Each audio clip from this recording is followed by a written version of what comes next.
Squid Game! Hi everyone, it's me, Squid Game! Let's learn and solve the theories together! So, Squid Game was a big deal, right? Biggest show in the world this year. And Season 2 is coming, so you know they have some twist reveals in store. So consider this. Ilnam, player 001, is the father of Gyan, player 456. One is the first player, one is the last. So there's already a connection there, but why in the world would I say they'd be family? Well, in episode 3, Ilnam says that his son was allergic to milk, just like Gyan. Ilnam grew up in the Game 4 neighborhood, just like Gyan, even down to a very specific alleyway. On the 24th, Ilnam says that his son's birthday is coming up, and Gyan, when he enters his birthday in the ATM in episode 1, types in 426. Oh, and if you pay enough attention, you'll also see that they both share a family name. Yeah, I was just as shocked as you are. So does this mean that these Gangbu are better described as father and son? And now that Gyan is rich, he's gonna rise to take over the family business in the newly announced Season 2? Well, that, my friends, is what we're gonna prove or disprove today. Somebody call Mori! You are the father! No! That is just not possible, right?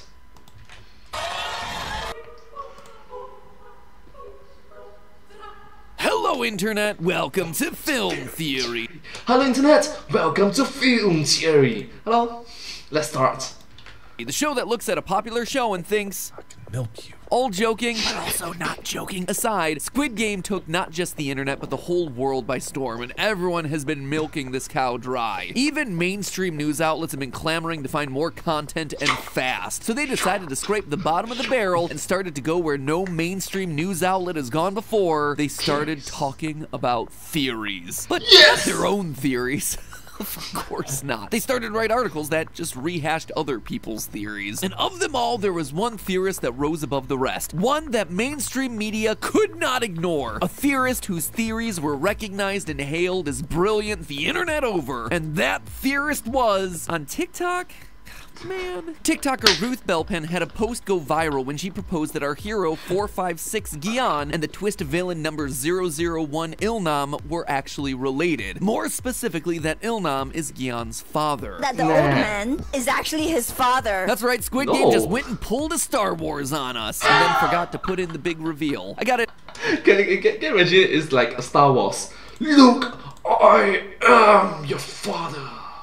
I'm sorry. Admit, reading the headline, I thought this one was pretty dumb. Sure, you can claim anything you want. Alfred is Bruce Wayne's father. Wolverine is secretly Deadpool. Palpatine is Rey's grandfather. No, but actually having evidence to back it up is something else entirely. Trust me, I've made plenty of big leaps over the last 10 years. But then I started to dig a bit deeper, and yeah, the evidence is certainly compelling. At least when you look at that evidence on the surface.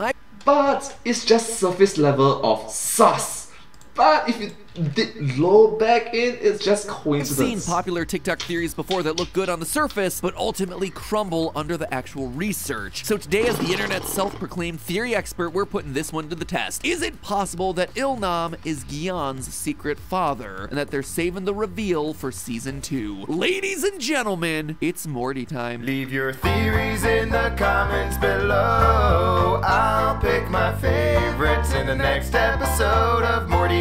Now, here's the thing. Throughout the show, we don't learn anything about Gyan's father. His mother is a big part of the story, and her medical issues are one of the key reasons he enters the Squid Game in the first place. But as for his father, he needs money. There's no pictures of him around the house, there's no talk of him, nothing. Which ultimately leaves the door open for someone to appear and fill that role. As such, there's definitely the possibility that Ilnam is the man for the job. There's a possibility, there's the potential, but... So let's start by breaking down what Ruth Belpen called out in her TikTok. First, we have this scene. Hey, is there any chocolate milk? I can't drink the normal kind. My goodness. As a kid, I'm willing to bet you got spanked a lot. How did you know? My son did too. He was just like you, friend. She believes that this might be hinting at a connection between the two characters. Coincidence! One got spanked for not liking milk, the other had a son that got spanked for the exact same thing. Maybe it's implied that that's why the spanking occurred, but it's not sure. Regardless, I gotta say, ethics of spanking aside, punishing a kid for being lactose intolerant? Are you sure about that? Now, one comment alone does not a theory make, but actually, case in point, there's the tolerance level in lactose, so... I'm just glad that MatPat did a separate episode on lactose intolerance. Okay, case in point, to summarize it, there's different levels of tolerance, and as as you grow up, if you grow up drinking milk, you will get used to drinking milk. If you do not grow up drinking milk, you may not be used to drinking milk. Yeah. As Ruth Valpin points out, this isn't the first time that Gian and Ilnam's pasts overlap. In episode 6, we have the marble game, and as soon as they both enter, we get this line. When I was a kid, I lived in a neighborhood just like this. So did I. Okay, but that's just a coincidence, right? I mean, Yeah. that's a comment about Ilnam's childhood, not his adult life as a parent, so what's the real connection here? Well, later in the same episode, Ilnam also says this. Yes, this is it. My wife and I have this one here. I raised my son right in here. He found Bro, you created the entire game. You could have just the exact house that he and his family lived in. Or maybe the assistant who created this game on your behalf did some research, and since you like it, give it to you. Like, what's the big deal, man? Like, this is your game. In a neighborhood that Gian seems to also recognize, and not only recognize, but actively call out. And you know something? Our alleyway looked very Really? similar. Okay, it's one thing for both men to grow up in a lower income neighborhood. It would make sense that they would recognize the general vibe. But it's another thing to outright call out a specific alleyway. Now that is suspicious. That's suspicious, but you must recognize that in Korea, this is quite common. Coincidence lah, but coincidence. In fact, it was so suspicious that I dug around a bit more and noticed that the gates outside of the houses and brick walls of the Marbles Arena look nearly identical to the ones around Gion's home that we see in episode 1. Coincidence, The man! final piece of evidence she calls out is when the old man asks for the date. Hold on. What's today's date? My son has his birthday soon. What day is it? The 24th? 생일 축하합니다. 생일 축하합니다. Happy birthday to you. Eagle-eyed viewers will remember that in episode 1, Gian punches the date of his birthday as a pin number in the ATM, and we learn that his birthday falls on the 26th. If Ilnam's son's birthday is close to the 24th, I'd say the 26th is pretty darn close. And lastly, there's one additional piece of evidence that I've seen circling Reddit. Not exactly sure who is the first to say it. I saw it posted by Bright Light Shonjin, but they claim it was originated on a Korean website, so hard to say for sure. Anyway, it's about the importance of names in the series, specifically the names of Ilnam and Gion's mother. Oh, fun fact, do you know that Ilnam is first guy? First man, first person, first individual. Like, okay, 1% or one man. When Gian steals Yes. his mother's credit card at the start of Okay. episode 1, we actually see the face of it for a few seconds. On the card, we can see her name clearly printed, Oh Malsoon. Now, this is hugely important because Ilnam's family name also is O Ilnam. We see it in the IMDb credits for the character, as well as hear it in the final episode. Oh, Ilnam. Is that even your real name, huh? It is. Yes, that's real. Oh, Ilnam. Which means that there's absolutely a family connection there. Plus, their names actually mean something. From what I've read, Ilnam means first boy or first man, while See, first, okay, you can put it one man, like one guy. Malsoon means last person or last girl. With Yes. something that obvious, surely that's hinting at the connection between these two characters. Gion's father is the first man, and his mother is the last girl. Oh my god, man, the individuals behind this Squid Game is just cute, man. You're just cute. Poetry. Overall, some interesting details seem to line up. And all of this is without even mentioning the fact that just the choice to include these little details feels intentional. It feels like a series of Easter eggs that'll pay off at some point. But before we start digging into these specific points, I also wanted to throw some observations into the ring. All the evidence up to this point has been circumstantial. If you really want to prove parentage, and if you've watched any of my channels over the years, you know that you gotta look at genetics. Looking at these two characters side by side, there's a number of similarities that would point to them being related. They both have brown eyes, easy. They both have brown-black hair, provided we're talking about Ilnam's hair before it turned gray, and Gion's before it, went the way of 2016-era Markiplier. Even their Oh, with the red hair. hairline is similar, something which is also passed down from parents to you. But you must recognize that in Korea, it's quite common. Let's see my. I mean, like over time, your hair will fade away. Like over time, when you're when you're older. See, there are two kinds of hairlines from a genetic perspective. A straight hairline, where the hair just goes straight across the top of your head, or a widow's peak hairline, where the hairline forms a kind of M shape. The widow's peak So I think mine is like more towards the widow's Hairline. is actually the dominant gene. So the fact that both of these characters share a straight hairline, or what's left of it anyways, gives further credence to the theory that they're both related. A case in point, you must recognize that when you're older, like for example, Oinam, it's gonna affect your hair because you're old. And you're very old. Their earlobes are also both detached, another genetically determined trait. In fact, all across their faces they share similarities. Similar brow, similar chin, similar crow's feet, all indicators of a genetic family relationship, all of which are shared by the two characters. Genetics also helps determine whether someone is right or left-handed, and if we look carefully, we see both characters using their right hands to sign their lives away when signing up for the game.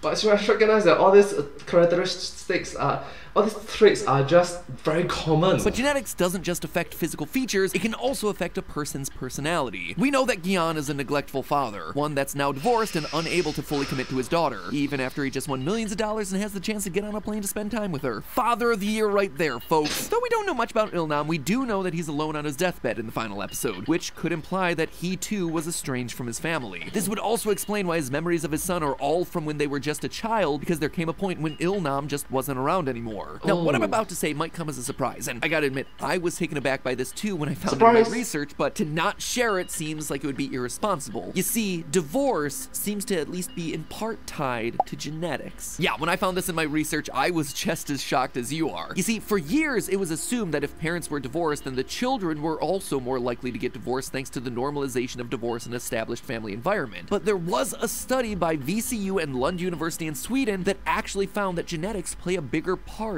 than you'd expect. Sure. But having said that, a lot more research needs to be done because, well, this is research.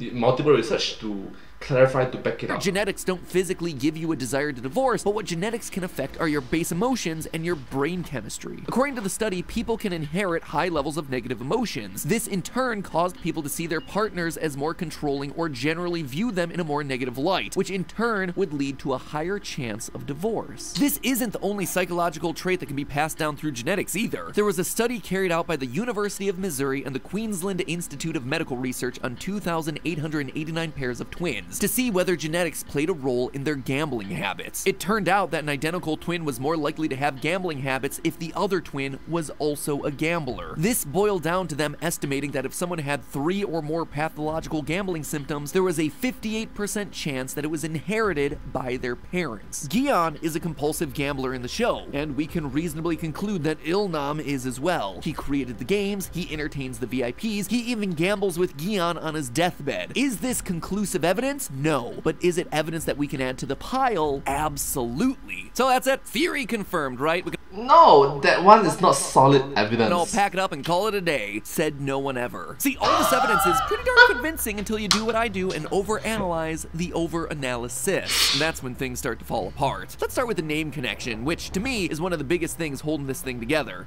But you must recognize in Korea, it's quite common actually. Well, yes, it's a cool little Easter egg. Let's stop and look at it from a cultural standpoint. In the West, when people get married, typically the wife takes the husband's last name. It's not always the case, but it's very common. In South Korea, though, the family name, the name that you say first, is handed down to your children, but not to your wife. So the fact that both Ilnam and Malsoon share a family name doesn't imply a husband and wife relationship. And this also brings up another crucial point. Oh is just an incredibly common family name in South Korea. According to the 2015 census, there were over 700,000 people all using the family name Oh. So when you gather up 456 of them, you're inevitably gonna have some people with the same family name. So it's something like Thanos like that. I'm sorry, I'm gonna do this. Right.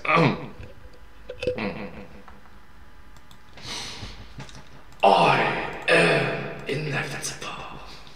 Thank God that's that. I'm sorry. Doesn't mean that they're all related. In fact, that's exactly what we see happen in the show. Not only is 001 an O, but so is contestant 118. 118 Oh Young-wook, 1.02 billion in debt. Speaking of commonalities, all those genetic clues that I pointed out earlier, also super common. Look at any group shots from the show. How many of these people all have brown eyes and brown black hair? They are the dominant traits after all. Same thing with right-handedness. Of course, being right-handed is the most common trait worldwide, but it's even more common in South South Korea than it is elsewhere, where only 4% of Koreans use their left hand for eating and 1% for writing. If you're right-handed, you just make up the overwhelming majority of the country and are exactly the same as the other 95%. So trying to use those genetic traits to prove a connection is ultimately fruitless, as none of our characters have especially interesting features. Even the straight hairline, which I did call out as a recessive gene, is actually more common in South Korea than the dominant widow's peak gene. So across the board, the one genetic trait that made the connection special isn't all that special when you take it from a cultural standpoint of South Korea. As for those gambling and divorce genes, pretty hard to argue that the science exists over there, but there are plenty of other studies that prove other factors play a part in whether people get divorced or start gambling, obviously. In fact, a big reason both of those things can start to happen is one of the central themes of the show: poverty. Everyone in the Squid Game is down on their luck. They're in huge debt. They're unable to provide for themselves or their family, and so it makes them all desperate enough to partake. But it's those same reasons that would make Gi-yeon susceptible to a gambling addiction. So case in point, it's not just these two individuals. All 456 individuals need money, which thus they gamble. Or do they? Make him far more likely to get a divorce. We know that Gi-yeon was laid off after 10 years of work. Now he works as a chauffeur, but clearly doesn't earn much. The Gambling Research Exchange Ontario states that there is a connection between gambling problems and significant job loss, with gambling essentially becoming a coping strategy. The dopamine hit they get from winning is a massive boost for those who are struggling to get by. See also Gi-yeon's reaction at the claw game. If you're living below the poverty line, it's also more likely to cause tensions between parents. The Census Bureau has stated that, quote, poor two-parent families were about twice as likely to break up as were two-parent families not in poverty. So the fact that Gi-yeon lost his job and was struggling to find a new one that paid enough would most likely lead to him having more fights with his wife. And last, but certainly not least, the birthday thing. This is just a case of everyone not doing their research. Sure, Il-nam says that the 24th is close to his son's birthday, and Gi-yeon's birthday is on the 26th, but look at the month. We learned via the pin code that Gi-yeon's birthday is 0426, the 26th of April. But the series is taking place in June. We know this because of a few seconds later when he types in this. What was it? A birthday? My kid's is today. 0608. His daughter's birthday, June 8th, today. The timeline just doesn't work out. June 24th is nowhere near Gi-yeon's birthday of April 26th, period. And to make matters worse, the show isn't even consistent with Gi-yeon's birthday. In the final episode of the show, Gi-yeon says that his birthday is actually October 31st. If you wish to play, please state your name and date of birth. Song Gi-yoon.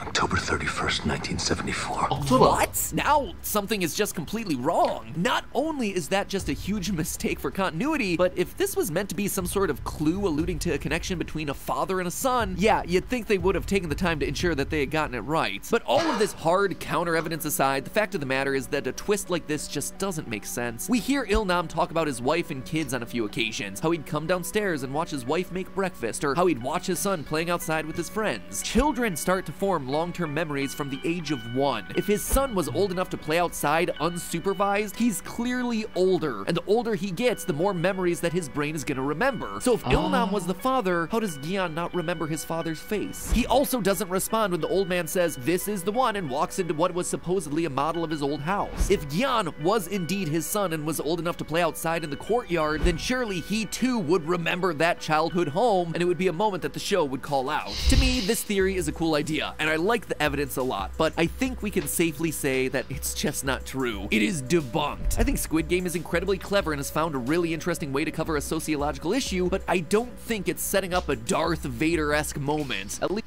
a Darth Vader-esque moment, aka the "Look, I am your father." Not in this way. By giving Il-nam lines about his wife, his kids, he becomes relatable to us. It humanizes him. It throws us off the scent that he was actually the big bad the entire time. The fact it's normally in relation to Gi-yeon is also a way of strengthening their bond as characters.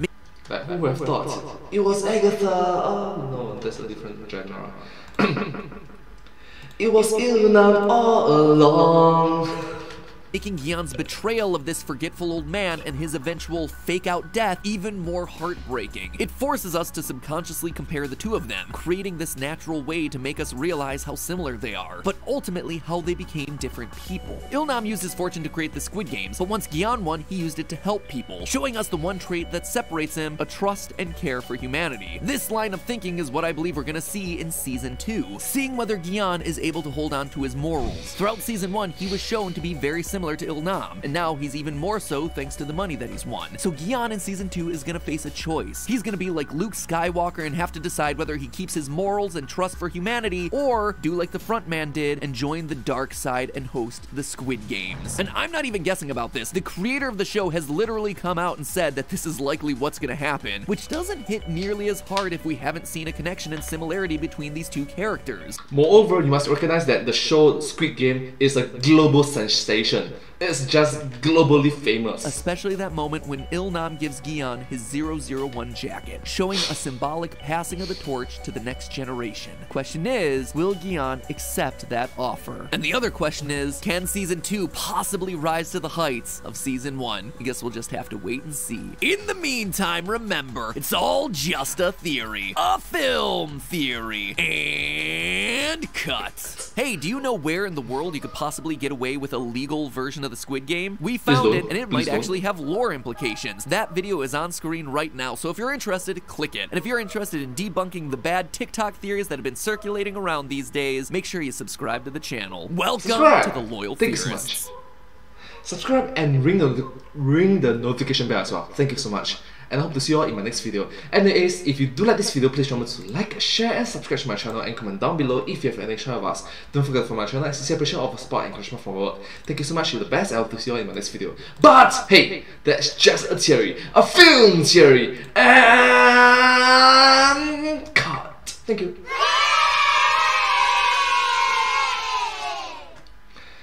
And I hope to see you all in my next video. Thank you so much, bye bye, subscribe.